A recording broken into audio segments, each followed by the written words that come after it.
I'm joined now from Tokyo by Julian Richards, a former intelligence analyst at GCHQ and currently director of the Centre of Security and Intelligence Studies at the University of Buckingham. Thanks so much for joining me, Julian. So I guess my first question is why there is now a growing fear around TikTok's safety. Is it because of growing distrust for China, the country which the parent company of TikTok comes from?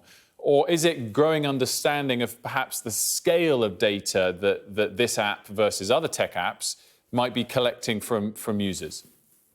It's actually a combination of the two. The TikTok has grown enormously. It's one of the most popular apps on the planet at the moment, and the amount of data it's collecting on users around the globe is becoming quite extraordinary. So if any government wanted to use the data source for nefarious purposes, it would be a perfect platform to do that. Now, that doesn't necessarily mean that the Chinese are doing that, but concerns have been mounting that this is possible and reaching a whole new level.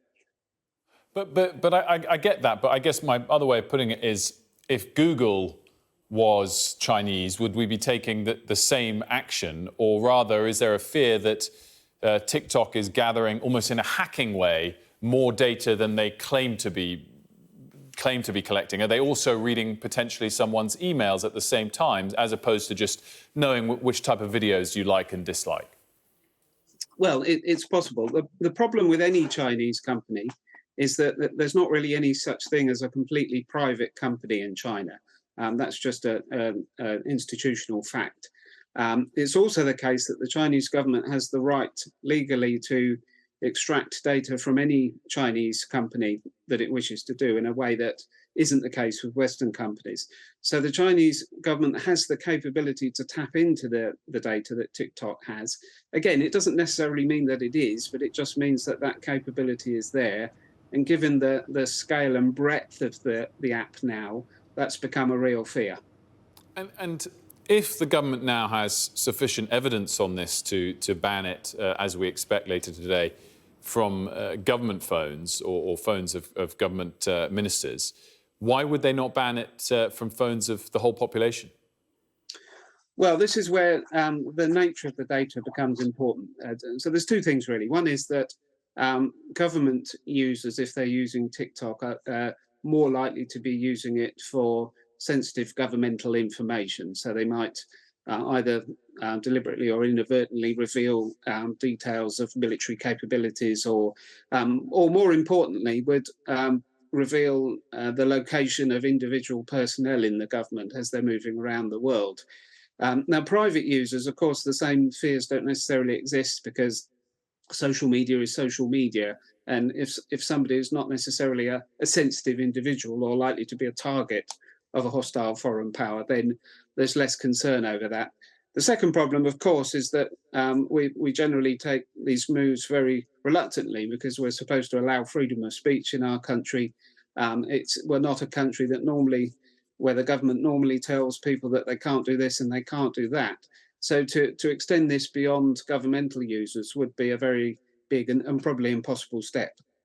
And as well as free speech, we're meant to allow free enterprise and welcome competition. This app has clearly done incredibly well in recent years. To what extent is there an aspect of protectionism with all this, because it is not owned by a Western company?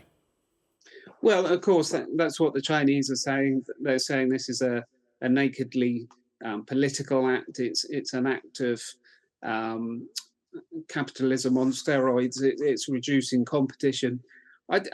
I think it's more complicated than that. I mean, we have to be clear about the particular connections that the Chinese government has into companies of this nature. It would be totally different if this was in any other country.